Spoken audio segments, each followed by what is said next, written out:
Do you love music and want to play a musical instrument? Let's find the best one for you.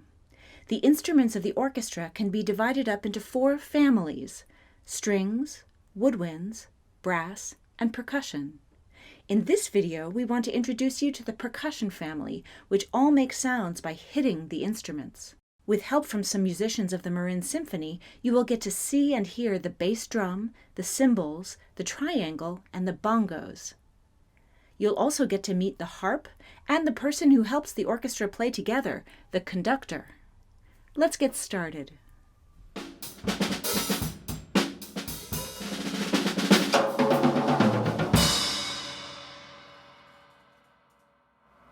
Hi everybody, my name is Ward and I'm a percussionist that plays in the Marin Symphony.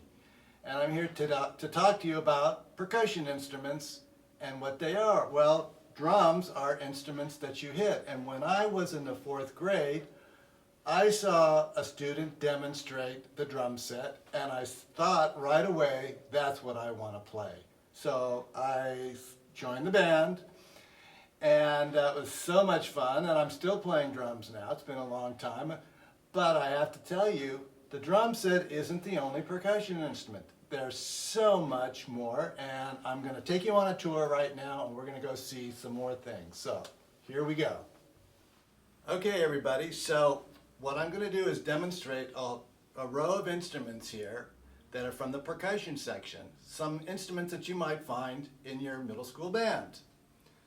And I want you to notice that every single one of them I will be hitting to make the sound, because that is what a percussion instrument is. You have to hit it to make the sound. So I'm going to start here on the bass drum.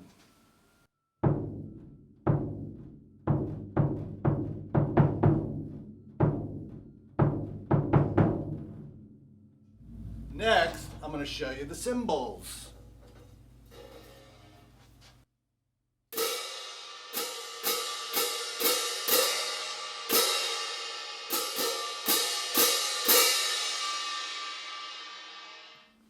Next, the snare drum.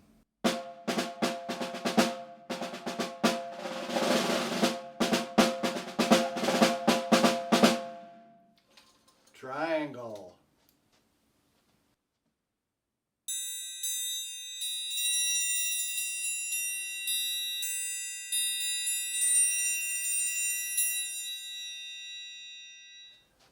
Next, the giant gong.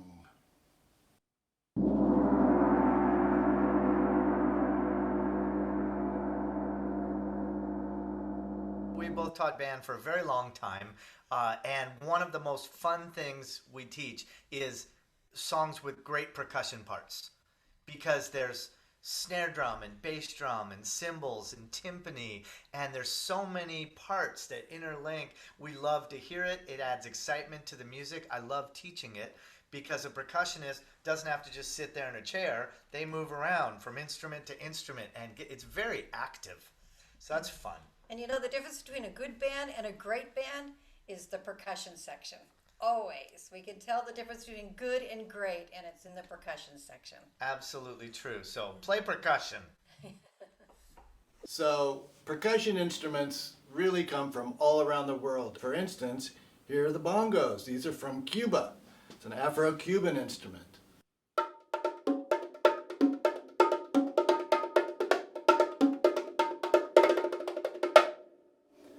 And to go along with that, I'm going to play a güiro.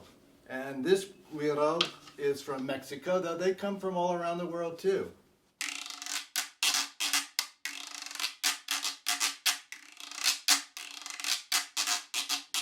We also get to do some of the things that other musicians in the orchestra don't want to do. For instance, a little slide whistle,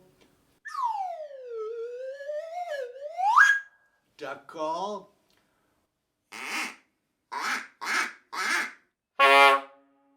lots of fun for us. We have a great time, and I hope you get a chance to find an instrument for upcoming school year for you to play, because it's so much fun. You get to do all these fun things, and I think you'll really enjoy it. So thanks for listening.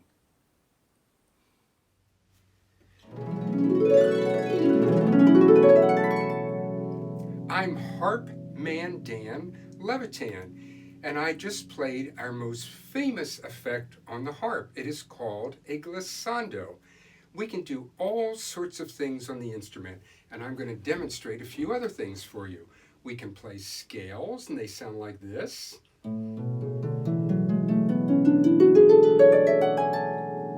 And we can play chords, and they sound like this.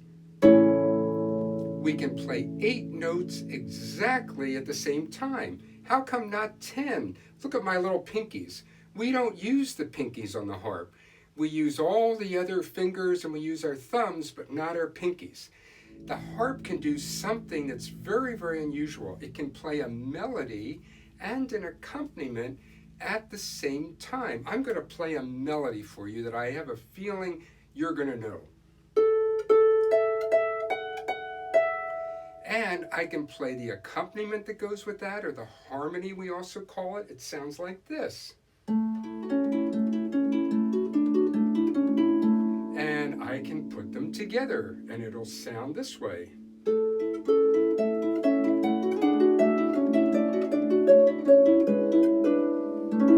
I have a feeling you all know that that's ABCs or Twinkle Twinkle Little Star. I can change it. In the way I played it now, we call that in a major key. And I can play it in what we call a minor key, and it will sound this way.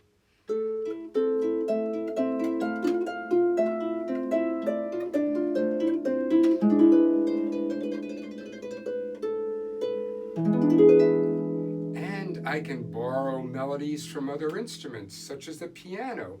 I can borrow a melody called Für Elise by Beethoven.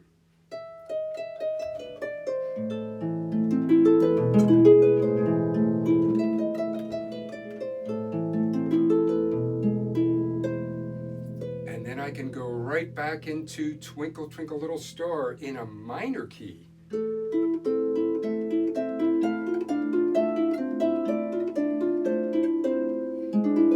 And I can play at different speeds. Listen to this. I can play real slowly.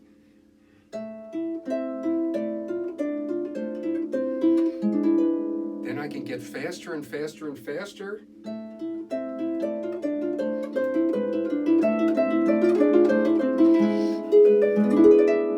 And then I can put it back in the major key, the way it's supposed to sound.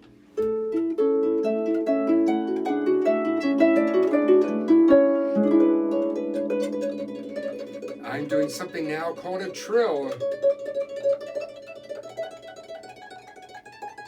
I can keep this going as long as I want, but I think I'm going to stop.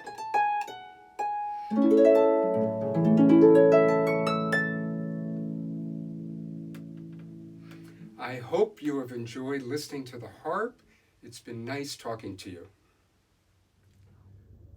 Hi, I'm Alistair, and my job is the conductor of the orchestra. By now you've come across all of the instruments in the orchestra, but my instrument, the baton, is the one instrument that actually doesn't make sound. My job is actually to help produce the sound of the orchestra, to make sure that they start together, end together. I have to decide how fast or slow the music goes, how loud or soft the musicians play, and all of that I do with the help of the composer, who communicates her or his intentions through the score.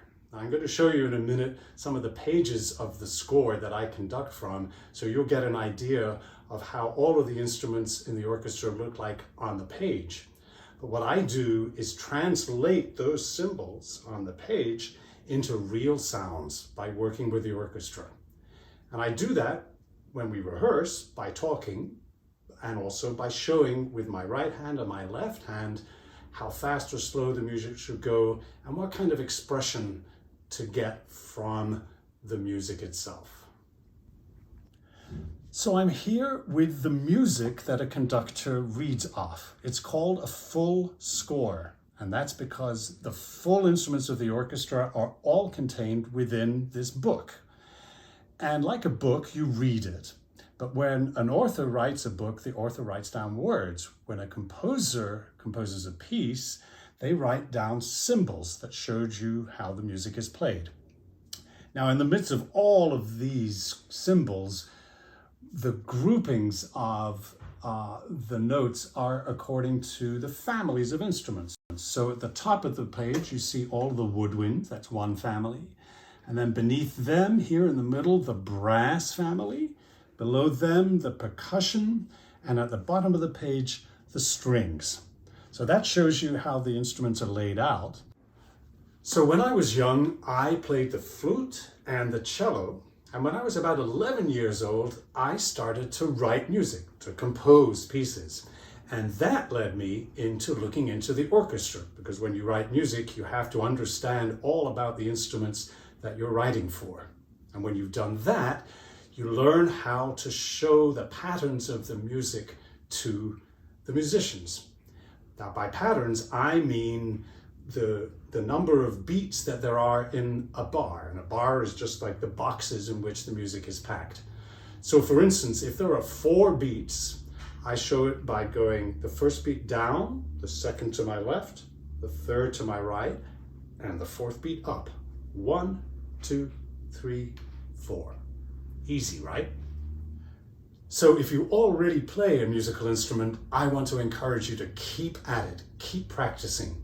Because the more you practice, the better you sound. And the better you sound, the more you'll get out of it and the happier you'll be.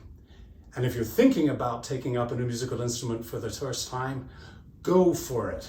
It will bring you, I promise you, the same kind of happiness and joy that it's brought to me my whole life.